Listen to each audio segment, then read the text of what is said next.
Yesterday, TMZ posted this video of Ezekiel Elliott being handcuffed by police over the weekend at a Las Vegas music festival. Vegas police issued a statement saying they saw Zeke push a security guard to the ground. Despite being handcuffed, Zeke was not arrested after the security guard refused to press charges. Elliott's lawyer told TMZ, quote, security misconstrued and overreacted to the situation. And Stephen Jones said, quote, it's so unfair to comment at this point. We have nothing but respect for Zeke, and that's all we can really say at this point. We're joined by Rob Parker. So, Rob, how will this incident affect Zeke and his future? Not at all. He's in the right spot with Jerry Jones. Absolutely. Jerry Jones is running a halfway house, the NFL halfway house, where he just is about talent. So we already saw he signed Greg Hardy, Randy Gregory. Even when they drafted him, a lot of people didn't want to touch him. So he's about talent. Ezekiel Elliott is a talented football player. Jerry went to bat for him, even with the video on the balcony and all the other stuff that went on. Even during the suspension, he bellyached that he got a raw deal and tried to oust the commissioner. And all that. Remember, went behind, tried to get the commissioner out. Very good point, Shannon. So, and this dates back, Skip, and you know this, back to Michael Irvin, and this is just who Jerry Jones is. It just hasn't worked out for him because they got more players with handcuffs on than holding up a championship trophy over the last 20 years. The dynasty teams of the 90s, they had far more lawbreakers than this team. No, I get it, but I'm just saying, Jerry has a soft spot for people, and I'm not against people getting second chances. That's not what this is about. But he's in a good spot. Jerry's going to take care of him as long as he can run the football for him. Jerry will do whatever's possible. It's just, this is what bothers me if you're the Cowboys or a Cowboys fan. He's already been in trouble, already lost, Skip, 6 games and all that money. And here he is at some other venue. I'm not saying you got to shut yourself into a house and never go out and never try to have fun. But the last thing you want to do is get into another altercation given your history. Why are you in handcuffs at a place where you're supposed to be having fun? I don't get it. At some point, you got to wake up and go, walk away, have friends around you, Skip, who are going to look out for you and go, dude, come on. This is not going to happen. And that's what bothers me about Ezekiel Elliott, is that trouble keeps finding him. You have guys in the NFL play 15 years who are never in handcuffs. They never get in trouble. So it's not just about being a football player and trouble finding you. Guys like that usually find trouble. So the only time I think he won't wind up playing for the Cowboys is if he's incarcerated or something or can't play. But if he can play and he's available, he's going to be a Cowboy. I agree with everything you just said. This is Jerry's M.O. Jerry is always weighed talent. It doesn't matter the flags or how many you have. Skip, it's hard for me to believe that someone will make a $25, $30 million investment. And when you signed the 4th pick in the draft, that's what you did. You made a $25 million investment. So what you do, you done your homework. Jerry know exactly what he was getting with Ezekiel Elliott. He did. There is no surprises what this like. This is him? He could possibly do this. The talent.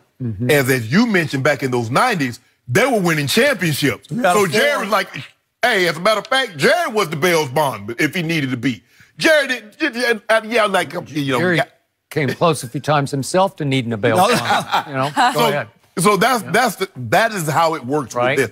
Rob, you hit the nail on the head. They're in the perfect situation because Jerry will always value talent. Talent first. Now, if Zeke was a 3rd-string running back, Zeke the long be gone. But Zeke right now might be the best running back in football. And when it's called production and tolerance. As long as production up here, tolerance is going to be here. But tolerance would never, ever outweigh production. Can never top production. So long as both of them are equal, Jerry Jones will be right there for him. Just quick point of order before I launch on this, unleash on this. Kraft and Belichick have taken their share of high-risk players. Oh, they do it too. But not quite as many as Jerry does. And their MO in New England is one false move and you are gone. But Jerry's going to tolerate because of production. Correct. I was just going to say, when the Patriots took Hernandez, I mean, he was on, I remember seeing Tony Dungy say, he was on the do not draft list. Everybody knew this guy was involved in gangs and all kinds of stuff. And the Patriots said. But reportedly, he wrote this heartfelt letter to Mr. Kraft, and that won him over. But whatever. Yes. And they did get some production. They did. Wow. Whew, did they? Here's my point. I'm with both of you. This is not about contract. It is not going to threaten Jerry into not re-signing. Give him his money. Nope.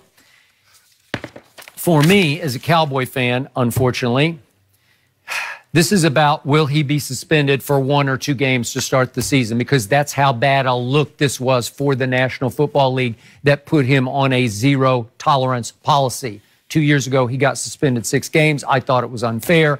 I did not think they had the evidence. Again, we talked, I don't want to get into the long story. I felt like he got railroaded. Kia Roberts, Director of Investigations for the league, was the only person who interviewed the accuser from the league office 5 times, and she said not credible.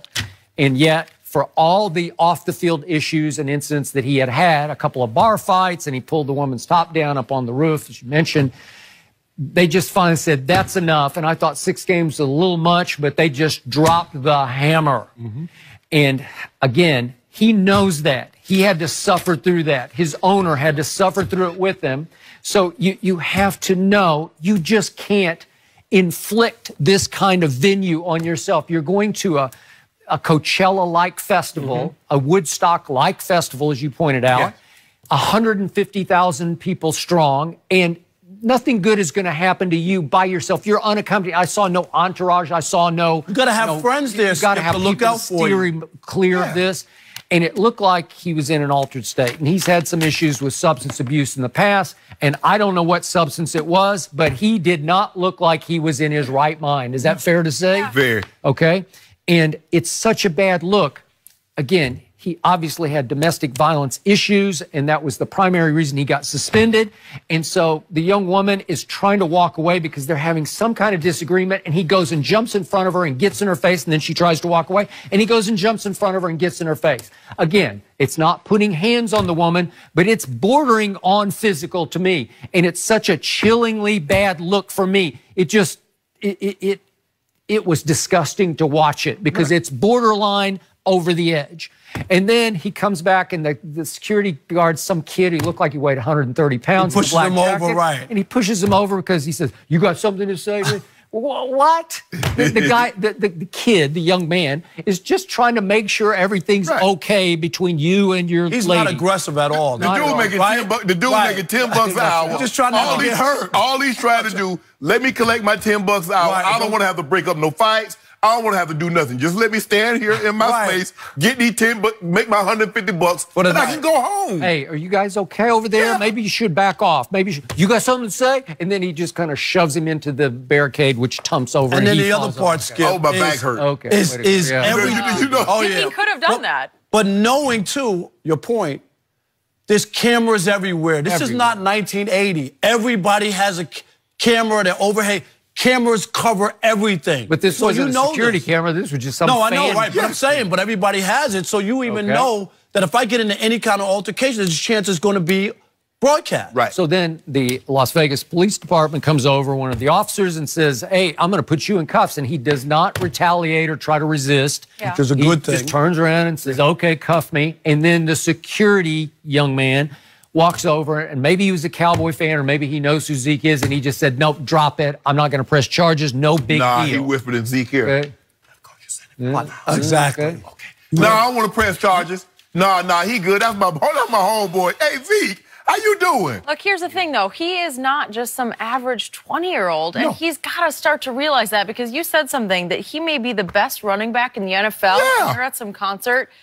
Intoxicated, it's not a good look. Come on, Skip. Like, you got to be better. You had to cook out in your backyard or something, you know what I'm saying? But still, you have to, Skip, and I tell guys this all the time, I automatically assume the moment I leave my house, I'm being videotaped or recorded. Yes, sure. I automatically assume that. I don't care if I'm in the grocery store. I don't care if I'm in the airport. Someone's watching. So I have automatically assumed that Zeke will not be available for game 1. This is my gut feeling. So you really believe I believe that Roger Goodell, no arrest? Conduct unbecoming, just bad look, that he will suspend him for 2 games and it will be reduced to 1 game. And I'm already looking at my schedule. Can my team beat Eli and Saquon without Ezekiel Elliott? You'll be okay? Can they? I think they can, but I don't know. So Mike Weber, the 7th rounder out of Ohio State. I don't think so. Can he carry? Can he tote the rock? I don't think so. But you took a 4th rounder from from Memphis. Yeah. He ain't gonna get Tony no Pollard. Yeah. And he's more of a flash and dash guy. He's more of a slot receiver type. Well, you got the best quarterback in the game, so y'all should just be fine. Well, those two kids are going to have to share the load in the opening game. They shouldn't have to share anything. Yep. You got a quarterback about to make $30 million a year. He should deliver you. You know what? Against Eli, I think we'll be okay. Okay. Wow.